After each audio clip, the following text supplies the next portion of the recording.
Film की शुरुआत में हमें 70 साल के एक बूढ़े आदमी को दिखाया जाता है जो कि एक नेशनल अवार्ड विनिंग राइटर है जिनका नाम ली होता है और वो एक एनवलप से किसी किताब को निकाल रहे थे। इसके बाद हमें एक यंग राइटर जी वू को दिखाया जाता है जो कि ली का स्टूडेंट होने के साथ साथ उसका असिस्टेंट भी है, जिसे उसकी नई बुक के लिए हॉनर किया जा रहा था। दरअसल जी वू ली को अपने पिता की तरह मानता था, इसलिए वो उनका काफी ख्याल भी रखता है और साथ ही उनके घर के छोटे मोटे काम भी कर देता है क्योंकि ली अपने घर में अकेले ही रहते थे। अब एक दिन सुबह जब ली और जीवू साथ में घर आते हैं तो उन्हें घर के बाहर चेयर पर एक लड़की सोते हुए मिलती है जो कि 17 साल की एक स्टूडेंट होती है और उसका नाम योंगो होता है। दरअसल योंगो थक जाने के कारण यहाँ बैठ गई थी और फिर वहीं उसकी आंख लग गई।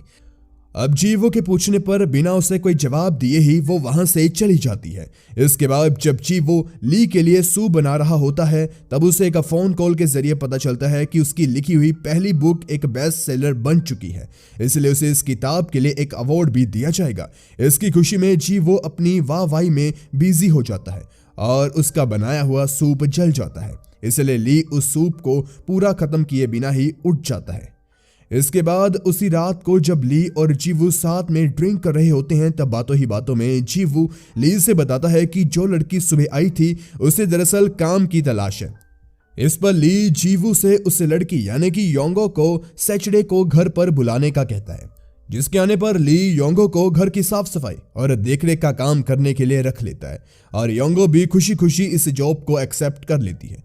जिसके बाद जब एक दिन योंगो घर की सफाई कर रही होती है तभी अचानक से उसे कुछ बुक्स गिर जाती है, जिसे उठाने में ली भी योंगो की मदद करने के लिए आ जाता है और फिर उससे वैक्यूम क्लीनर लेकर खुद सफाई करने लगता है। दरअसल ली को योंगो काफी पसंद आती है, इसलिए वो उसके काम में हाथ बटाता है।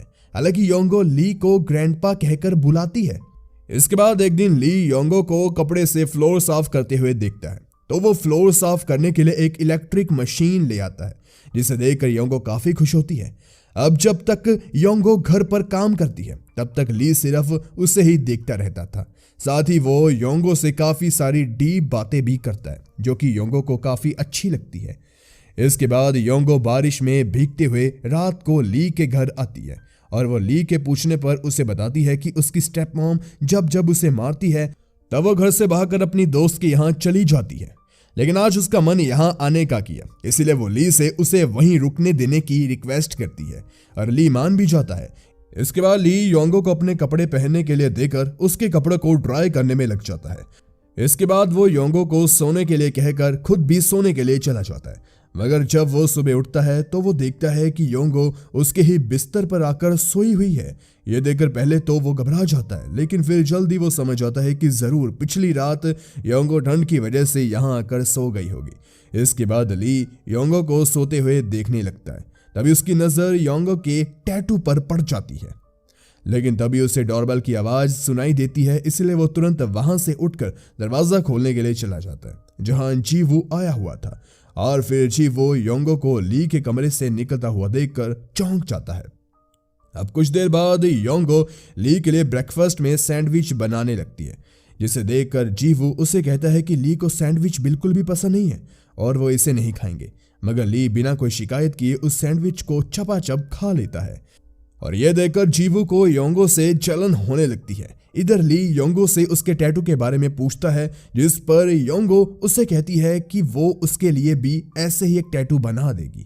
इसके बाद ये तीनों पास ही में एक जॉगिंग के लिए जाते हैं, जहां जीवो योंगो से कहता है कि अब उसे काम करने के लिए यहाँ आने की जरूरत नहीं है। तो इस पर योंगो जीवो से कहती है कि मुझे ग्रैंडपा ने हफ्ते में 2 दिन घर की सफाई करने के लिए कहा है और इसलिए उन्होंने मुझे पूरे घर की डुप्लीकेट कीज भी दे दी हैं। यह सुनकर जीवो योंगो से और भी ज्यादा चिढ़ जाता है और जब योंगो एक छोटे से शीशे में देखकर अपने बाल संवार रही थी तभी जीवो उसे अचानक से डरा देता है, जिससे वो शीशा नीचे गिर जाता है, जिसकी वजह से योंगो रोने लगती है क्योंकि यह शीशा उसकी मॉम की निशानी थी। इसलिए अब खुद की जान को खतरे में डालकर ली उस शीशे को लेकर आता है, जिससे योंगो ली को जोर से हक कर लेती है और कहती है कि आपने ऐसा क्यों किया, अगर आपको कुछ हो जाता तो मैं खुद को माफ नहीं कर पाती। अगले सीन में हम योंगो और ली को देखते हैं। यहाँ योंगो ली के चेस्ट पर बिल्कुल वैसे ही टैटू बना रही होती है जैसा उसकी बॉडी पर था और ली की टैटू बनवाते हुए आंख लग जाती है। और फिर उसे एक सपना आता है जिसमें ली देखता है कि वो जवान हो चुका है और वो योंगो के साथ शादी करके एक खुशहाल जिंदगी बिता रहा है। लेकिन तभी योंगो ली को जगा देती है और उनसे कहती है कि उसने टैटू बना दिया। अब ली टैटू को देखता है और फिर मन ही मन अपने सपने के बारे में सोचते हुए फैसला करता है कि वो अपने इस सपने के ऊपर एक बढ़िया सी किताब लिखेगा और वो उस किताब को लिखने में लग जाता है। अब एक रात जी वो योंगो को कॉल करके कहता है कि उसे बुखार है, इसलिए वो योंगो से उसके लिए दवा लेकर आने को कहता है। और जब योंगो उसके लिए दवा लेकर पहुंचती है तो वो उसे कहता है कि तुम ली के साथ जो भी कर रही हो वो सही नहीं है। इस पर योंगो कहती है कि जैसा तुम समझ रहे हो वैसा हमारे बीच कुछ भी नहीं है। और फिर इसी बात को लेकर दोनों में लड़ाई हो जाती है, जिसमें जी वो गलती से योंगो को धक्का दे देता है और इससे योंगो को चोट लग जाती है, जिसे देखकर जीवो को अपनी गलती का एहसास होता है और वो योंगो से इसके लिए माफी मांगता है। अब दोनों में ही अच्छी तरह बातचीत शुरू हो जाती है, जिस दौरान योंगो जीवू से बताती है कि ली हमेशा मुझसे तुम्हारे बारे में ही बातें करते रहते हैं, जैसे कि उन्होंने मुझे बताया कि तुम्हें कैसे ये समझाने में 10 साल लग गए कि हर स्टार एक जैसे नहीं होते। इस पर जीवू योंगो से पूछता है कि ली ने तुम्हें और क्या क्या बताया, जिस पर योंगो बताती है कि ली को लिखने के अलावा गाड़ी के पार्ट्स असेंबल करने और उसे बनाने का काम भी आता है।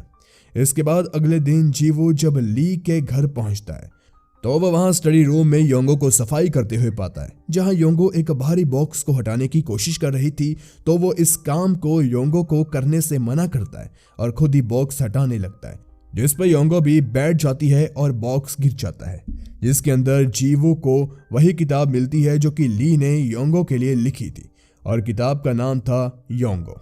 मगर इससे पहले ही जीवू उसे पढ़ता तभी वहां ली आ जाता है, इसलिए जीवू उस किताब को वापस रख देता है।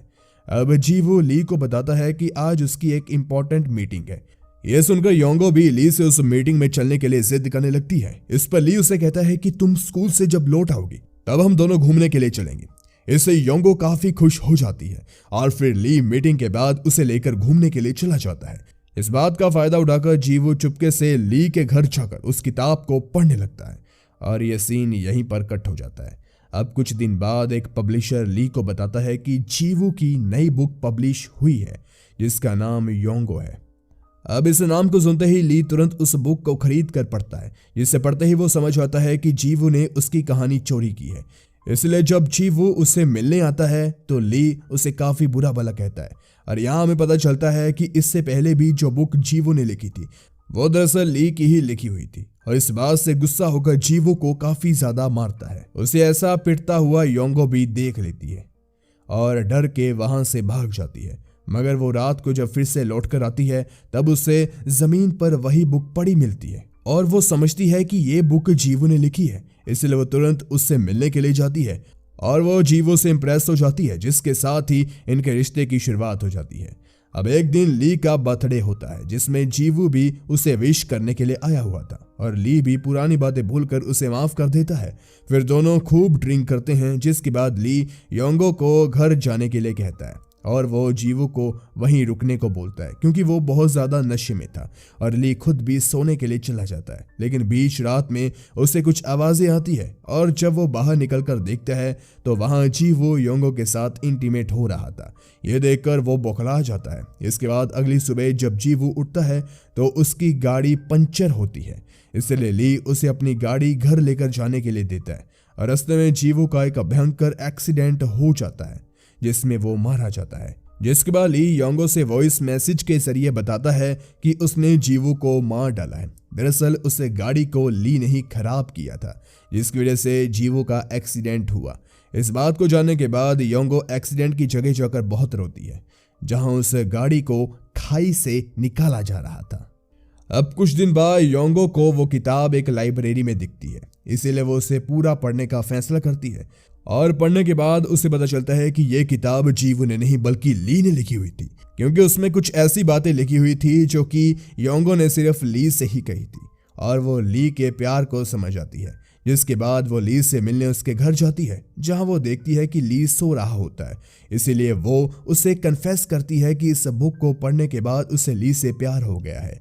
लेकिन इस रिश्ते को दुनिया गलत नज़र से देखेगी, इसीलिए वो हमेशा उसे ग्रैंडपा ही कहकर बुलाएगी। मगर उसके दिल में ली के लिए एक स्पेशल जगह हमेशा रहेगी जिसे कोई और नहीं भर पाएगा। और फिर वो ली को गुड बाय बोलकर वहां से चली जाती है। इसके जवाब में ली भी धीरे से गुड बाय बोलता है, यानी कि उसने ये सारी बातें सुन ली थी। और इसके साथ ही ये मूवी यहीं पर खत्म हो जाती है। गाइस, वीडियो पसंद आई हो तो वीडियो को लाइक कीजिए, चैनल को जरूर सब्सक्राइब कीजिए। धन्यवाद।